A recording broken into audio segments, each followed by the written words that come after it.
आकाशवाणी भोपाल से प्रस्तुत हैं प्रादेशिक समाचार।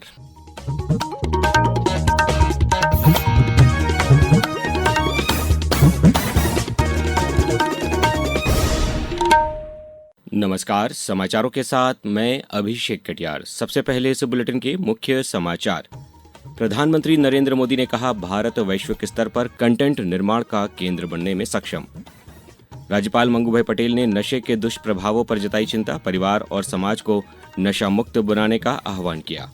भोपाल में ब्रिक्स सांस्कृतिक कार्य समूह की बैठक में सदस्य देशों के बीच सांस्कृतिक संबंधों को मजबूत करने पर चर्चा हुई और राज्य में आगामी 24 घंटे में व्यापक वर्षा का अनुमान। अब समाचार विस्तार से। प्रधानमंत्री श्री नरेंद्र मोदी ने कहा है कि भारत में कहानी कहने की समृद्ध परंपरा और रचनात्मक प्रतिभाओं की बड़ी क्षमता मौजूद है। इसका उपयोग भारत को वैश्विक स्तर पर कंटेंट निर्माण का केंद्र बनाने में किया जा सकता है।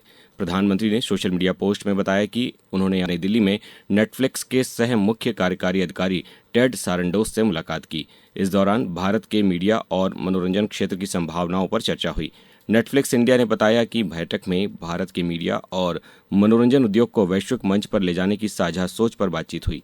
कंपनी ने रचनात्मक प्रतिभाओं को अवसर देने के लिए नई पहल शुरू करने की घोषणा भी की। इसके तहत भारतीय प्रतिभाओं को कौशल विकास और शिक्षा के माध्यम से आगे बढ़ाने के लिए भारतीय रचनात्मक प्रौद्योगिकी संस्थान और राष्ट्रीय फिल्म विकास निगम के साथ मिलकर काम किया जाएगा। राज्यपाल मंगूभाई पटेल ने नशे के दुष्प्रभावों पर चिंता व्यक्त करते हुए परिवार और समाज को नशा मुक्त बनाने में सहयोग की अपील की है। उन्होंने कल भोपाल में एक कार्यक्रम में प्रधानमंत्री श्री नरेंद्र मोदी द्वारा प्रारंभ किए गए नशा मुक्त भारत अभियान के संदर्भ में ये अपील की। राज्यपाल श्री पटेल कल सिविल सेवा चयनित प्रतिभागियों के अभिनंदन एवं मार्गदर्शक सम्मान समारोह को संबोधित कर रहे थे। उन्होंने कहा कि जीवन में सफलता के लिए आत्मचिंतन जरूरी है। सतना में नशा मुक्ति के संदेश को जन जन तक पहुंचाने के उद्देश्य से वॉलीबॉल और फुटबॉल के मैत्री मैचों का आयोजन भी कल किया गया, जिसमें जिले के युवाओं ने उत्साहपूर्वक भाग लिया।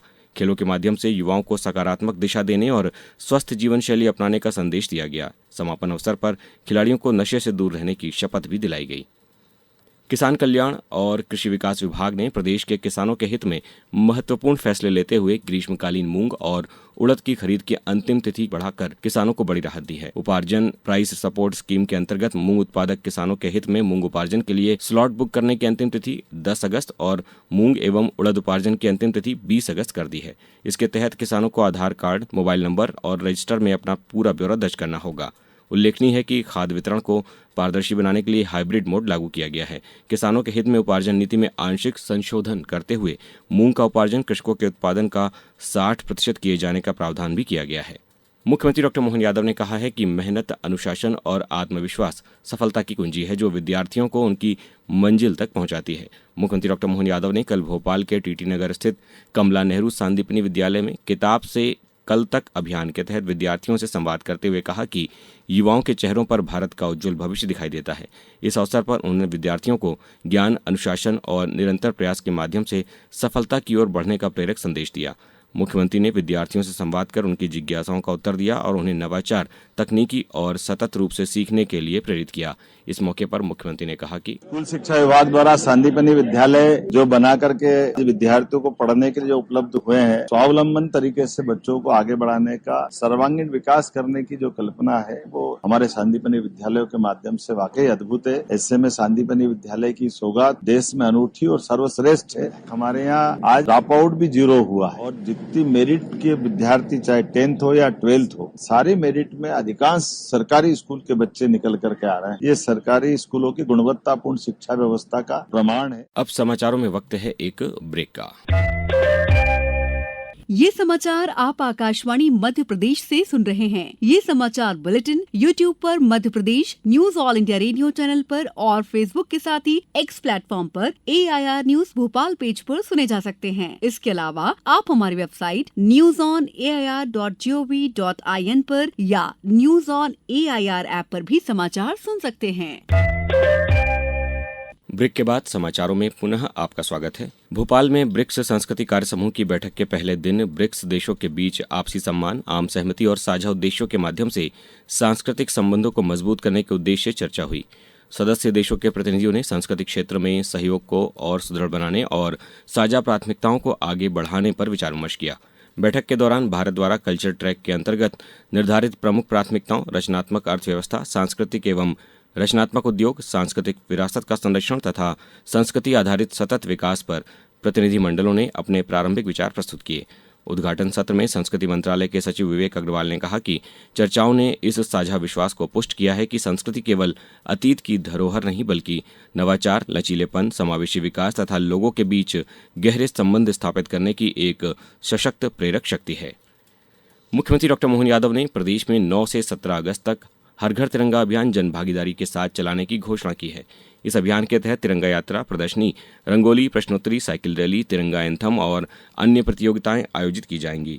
प्रदेशवासियों से तिरंगे के साथ सेल्फी लेकर हर घर तिरंगा पोर्टल पर अपलोड करने और सोशल मीडिया के माध्यम से इस अभियान को जन आंदोलन बनाने की अपील की गई है। मुख्यमंत्री डॉक्टर यादव ने 7 अगस्त से शुरू होने वाले जन विश्वास अभियान 2026 की जानकारी भी दी। शिक्षा में एआई के प्रभावी उपयोग को बढ़ावा देने के उद्देश्य से इंदौर जिले में विद्या शक्ति अभियान के अंतर्गत एक अभिनव पायलट परियोजना प्रारंभ की गई है, जिसके प्रथम चरण में कक्षा 6 से 8 तक के शिक्षकों को एआई आधारित शिक्षण पद्धति का प्रशिक्षण दिया गया। एआई आधारित ऐप की सहायता से शिक्षक अपने lecture plan, class work, homework तैयार करने, विद्यार्थियों की उत्तर पुस्तिकाओं का विश्लेषण करने तथा मूल्यांकन को अधिक व्यवस्थित बनाने जैसे कार्य आसानी से कर सकेंगे। प्रधानमंत्री गरीब कल्याण अन्न योजना के तहत पात्र हितग्राहियों को अब भारतीय रिजर्व बैंक की केंद्रीय बैंक डिजिटल मुद्रा के माध्यम से राशन उपलब्ध कराने की तैयारी शुरू की गई है।